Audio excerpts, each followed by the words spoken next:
Bonjour à tous et bienvenue aujourd'hui dans ce nouveau tutoriel sur Hangar. Car depuis que j'ai fait le premier tutoriel sur Hangar, il y a eu une mise à jour. Donc l'interface a quand même bien évolué, a bien changé. Hangar est toujours aussi efficace sur les panoramas 360. C'est pour ça que je voulais vous représenter cette application-là avec bien sûr le Mavic Pro. Donc on va voir ça tout de suite.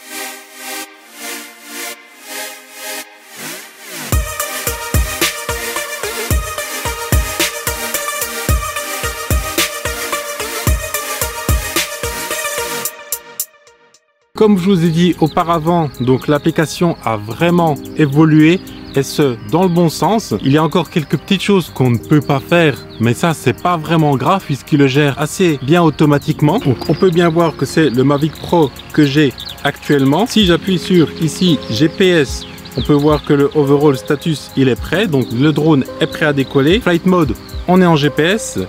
Le compas, donc la boussole, c'est normal, le statut de l'IMU est normal et le statut des ESC est normal aussi.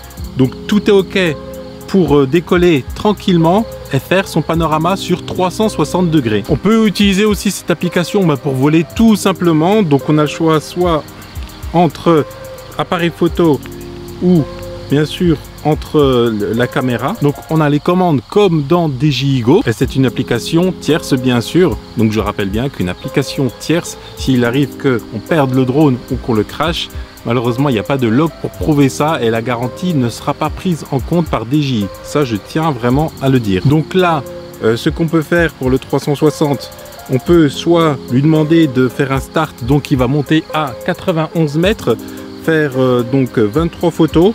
Et puis ensuite, il va nous demander si on veut redescendre ou on veut continuer à voler. Moi, ce que je préfère faire, c'est y aller manuellement. Donc, je fais décoller le drone manuellement. Je le fais monter à 30 mètres, puisque comme je répète, c'est à 30 mètres minimum qu'on fait des panoramas.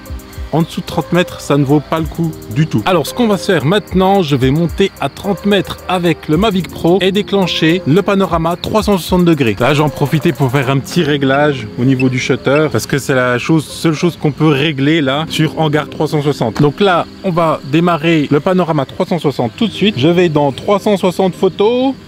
Mission, donc default attitude, c'est 91 mètres. Il va remonter à 91 ou current attitude. Alors, je vais faire current. Et faire start, et là, il va commencer sa mission.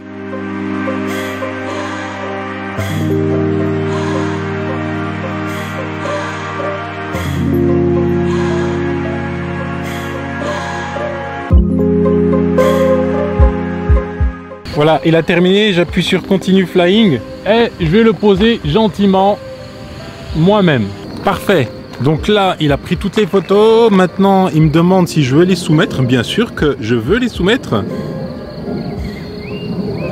Alors, donc, j'apparais comme hors ligne. Donc là, il va se connecter au Mavic Pro. Il va récupérer les photos sur le Mavic Pro. Et ensuite, après les avoir récupérées, il va les envoyer sur le serveur de Hangar directement.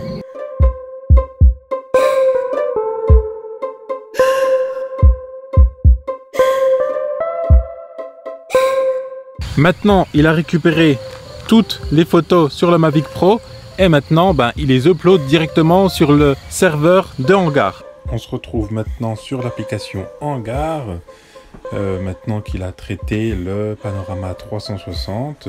Donc, c'est celui-là.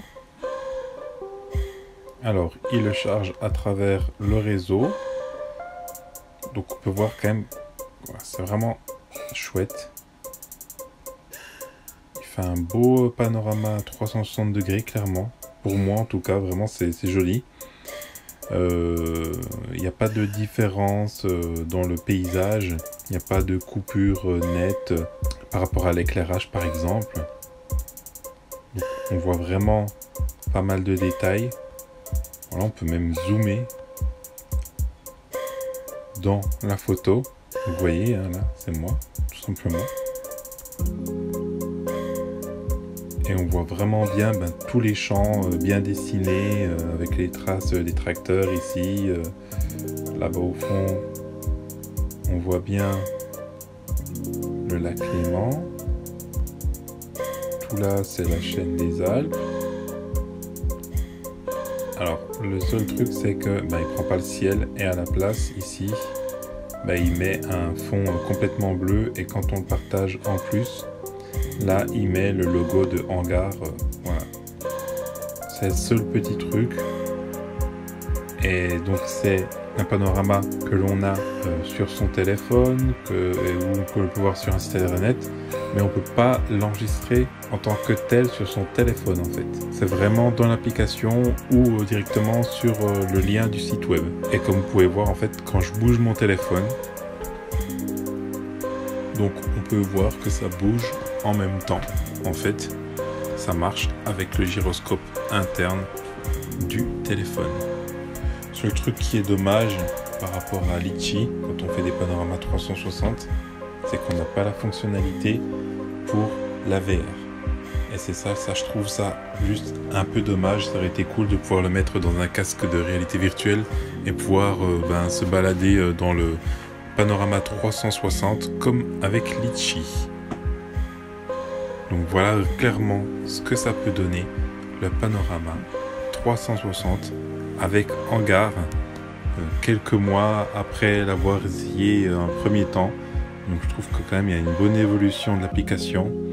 Il y a encore des choses à améliorer, comme le fait de pouvoir régler tout, c'est-à-dire que ce soit l'ISO, la vitesse d'obturation ou même l'ouverture sur le P4 Pro Plus en fait au final. Donc voilà, c'est des petites choses comme ça. Mais peut-être ils laissent ça en automatique dans le sens où ils veulent avoir une luminosité assez homogène, comme vous voyez, comme je vous ai dit. Donc là, il n'y a pas de coupure dans le paysage, comme j'ai pu avoir avec DJI-Go et la fonction panorama. Vraiment, tout est homogène et très très bien traité sur leur serveur. En tout cas, voilà pour ce panorama pour Hangar 360. En tout cas, photographier, filmer, voler en toute sécurité. Je vous dis à la prochaine. Peace!